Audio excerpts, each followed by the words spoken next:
Assalamualaikum warahmatullahi wabarakatuh. Selamat pagi pemirsa, apa kabar Anda semua hari ini? Senang sekali pemirsa, pada hari ini kami kembali menyapa dan sebelumnya tidak lupa mengucapkan selamat menunaikan ibadah puasa bagi Anda yang menjalankannya. Nah pemirsa, berbicara mengenai hari ini tentunya sudah beberapa hari lagi menuju Hari Raya Idul Fitri. Nah tapi berbicara mengenai Hari Raya Idul Fitri tidak lengkap rasanya jika tidak disertai dengan tradisi mudik. Nah pemirsa tentunya sudah sangat merindukan ya tradisi mudik karena sudah 2 tahun ini pemerintah menghimbau masyarakat Indonesia agar tetap di rumah saja, tidak kemana-mana pada saat mudik. Ini tentunya sudah sangat dirindukan pemirsa. Nah tahun ini pemirsa TV One dan juga seluruh masyarakat Indonesia sudah boleh melaksanakan mudik, tapi tentunya dengan sejumlah peraturan dan juga syarat yang harus ditetapkan. Nah untuk itulah pemirsa, TV One sebagai stasiun televisi berita nomor 1 akan menghadirkan seputar informasi mengenai perjalanan arus mudik dan tentunya menghadirkan informasi yang sangat komprehensif hanya untuk Anda supaya menjadi panduan Anda untuk mengikuti perjalanan mudik dan bertemu dengan keluarga tercinta. Bersama saya Gita Mahlika, inilah program khusus pelepasan tim mudik TV One.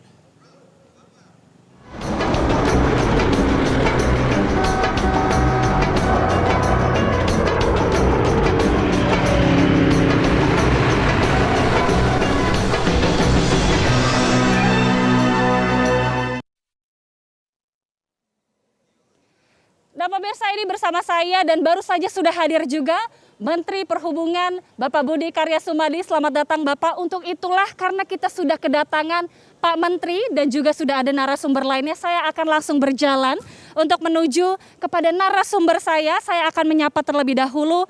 Selamat datang juga untuk Kakor Lantas Polri, Irjen Pol Firman Santiabudi. Apa kabar Bapak? Dan juga selamat datang kembali kepada Menteri Perhubungan Budi Karya Sumadi. Apa kabar Bapak? Dan juga kepada Direktur Utama TV One, Bapak Ahmad Erwi Darmana atau Pak Ari. Nah mungkin kita bisa wawancara terlebih dahulu kepada bapak-bapak yang ada di sini. Karena tentunya ini adalah saat yang sangat-sangat dinantikan oleh seluruh masyarakat dan juga pemirsa TV One. Mengingat sudah 2 tahun masyarakat ini belum mudik. Tapi kali ini pemerintah sudah mengizinkan dengan sejumlah syarat dan juga aturan tertentu. Mungkin saya akan menuju ke Pak Kakor Lantas terlebih dahulu. Izin Bapak, kita tanya-tanya sedikit Bapak. Kalau kita melihat ini, persiapan saat ini yang sudah dilakukan pihak Korlantas Polri. Mengingat adanya 23 juta mobil dan juga 17 juta motor yang diprediksi akan melalui jalur-jalur arus mudik ini. Bagaimana kemudian kesiapan dari Korlantas Polri, Pak?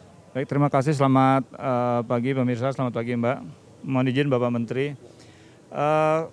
Kami sudah melaksanakan kegiatan survei dari beberapa bulan yang lalu. Kemudian dilanjutkan dengan rapat-rapat koordinasi dan studi-studi untuk memastikan prediksi yang akan kita hadapi pada cuti Lebaran tahun ini. Kemudian puncaknya kemarin itu adalah pada saat Bapak Presiden memberikan sinyal bahwa kita diberikan kemudahan untuk diperbolehkan mudik. Angka-angka memang sudah dihitung, disimulasi sampai ketemu tadi angka 23 tadi itu. Ini diasumsikan penambahan 40%. Informasi yang kami dapat dari Pak Menteri dengan studi beliau, itu kita sudah dapat angka yang kita kenal dengan ada namanya rasio volume dan kapasitas jalan. Normal kita harus angka itu di bawah angka 1. Nah, tapi perhitungan kemarin yang kita dapat adalah angka 1,8. Artinya tidak bergerak. Oleh karena itu harus tidak bisa tidak.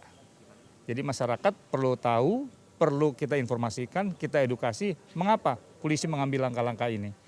Jadi tujuan kita melakukan intervensi ini satu adalah untuk menambah kapasitas jalan supaya mobil ini bergerak. Kita kenal kemarin ada dari istilah kontraflow sampai dengan kepada one way atau satu arah. Sudah dilaksanakan perhitungan ini, indikatornya ternyata masih tidak terlalu signifikan. Treatment kedua, Pak Menteri sudah mengeluarkan SK bersama, menghubungi rekan-rekan di pengusaha angkutan berat. Di situ turun angkanya tapi masih padat karena masih dekat dengan angka 1. Sehingga ganjil genap kita treatment lagi, di situ ketemu angka 0,4 atau 0,6. Itu artinya roda sudah bergerak dengan kecepatan bisa mencapai 40 sampai 60. Nah, ini yang kita harapkan. Jadi kita harapkan Ini kita harapkan.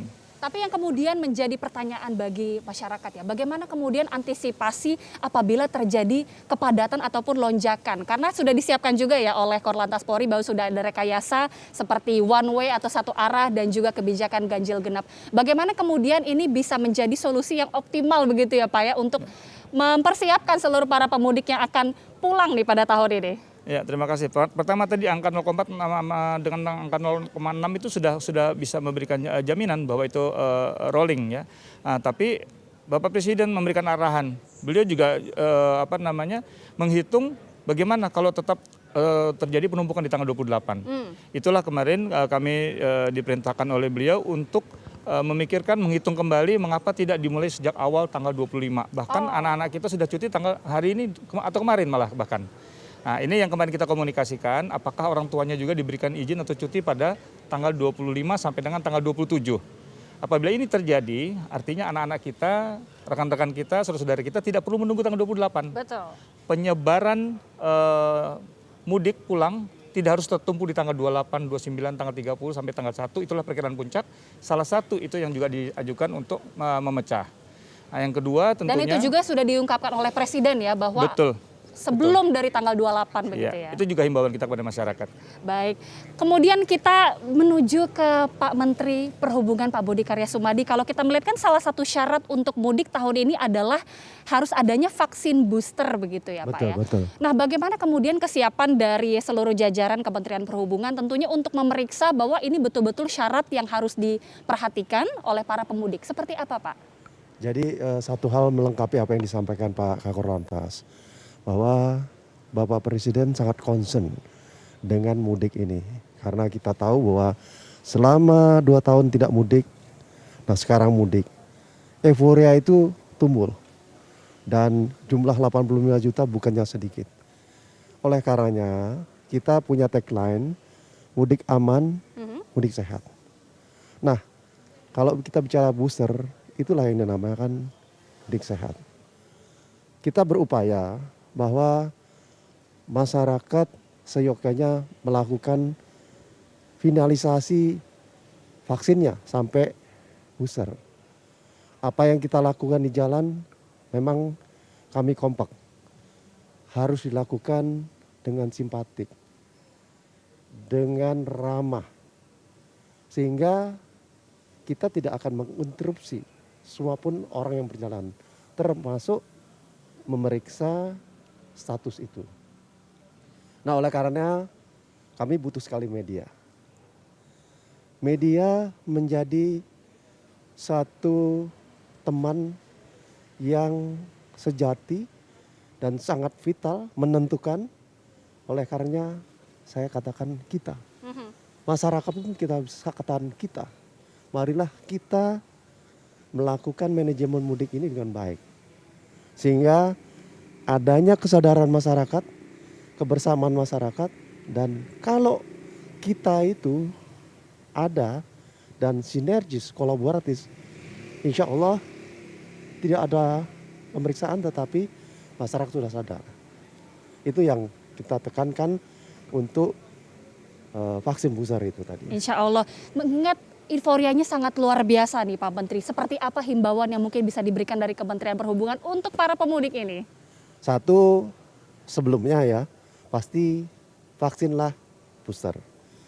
Yang kedua, kendaraan ini menjadi penting. Ya, kendaraan itu mesti fit. Lakukanlah perbaikan-perbaikan, bahan bakar dan sebagainya. Yang ketiga, kita menghimbau dengan segala kerendahan hati. Kalau mudik pakai motor, jangan. Ya, bahaya. Nah, oleh karenanya pemerintah juga memberikan solusi.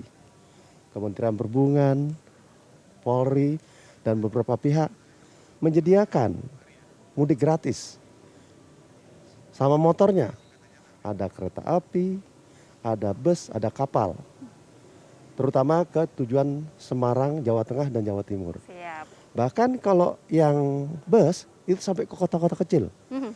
Wonosobo, Wonogiri, Klaten, Banyuwangi. Lengkap ya Pak ya? Lengkap ya. Jadi ada konsekuensi yang kita lakukan. Oke. Sekali lagi himbaunya mudiklah lebih awal. Supaya PCR atau visi rasio itu tidak mencapai di atas 8, Amin, 0,8. amin, amin. Kita Ya. doakan demikian ya Pak. Mudik Hari berarti ini harus adalah lebih aware. hari pertama anjuran Bapak Presiden. Oke. Mulai hari ini. Ya. Baik, terima kasih Pak Menteri. Itu dia tadi himbauan dari Pak Menteri juga kepada seluruh pemudik. Selanjutnya kita akan langsung tanyakan kepada Direktur Utama TV One, Pak Ari. Bagaimana kemudian kesiapan dari TV One sebagai stasiun televisi berita nomor 1 untuk menghadirkan informasi sebagai panduan arus mudik kepada pemirsa, Pak? Baik, terima kasih.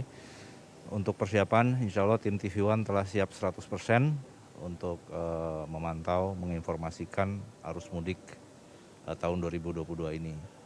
Seperti yang disampaikan tadi oleh Pak Menteri bahwa setelah 2 tahun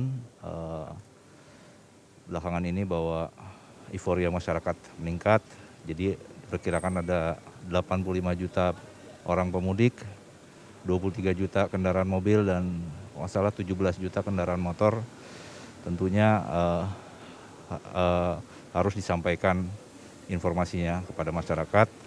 Dan juga tim TV One, tim kabar mudik TV One juga telah menentukan posisi-posisi atau titik-titik yang diprediksikan akan menjadi tempat kepadatan yang ingin kami informasikan juga kepada para pemudik untuk menghindari agar mungkin tidak terjebak dalam kemacetan-kemacetan tersebut. Persiapan tentunya sudah dilakukan Ya. oleh tim dari TV One. Terima kasih Pak Baik. Ari, terima kasih juga Pak Menteri dan Pak Kakor Lantas. Itu tadi sudah diberikan ya gambaran pemirsa bagaimana kemudian persiapan dari Korlantas Polri, dari Kementerian Perhubungan dan tentunya dari TV One sendiri. Nah, usai jeda pemirsa kita juga akan berbicara dengan tim liputan kita untuk mengetahui seperti apa kemudian persiapan seluruh tim mudik TV One. Namun usai jeda, sesaat lagi kami kembali.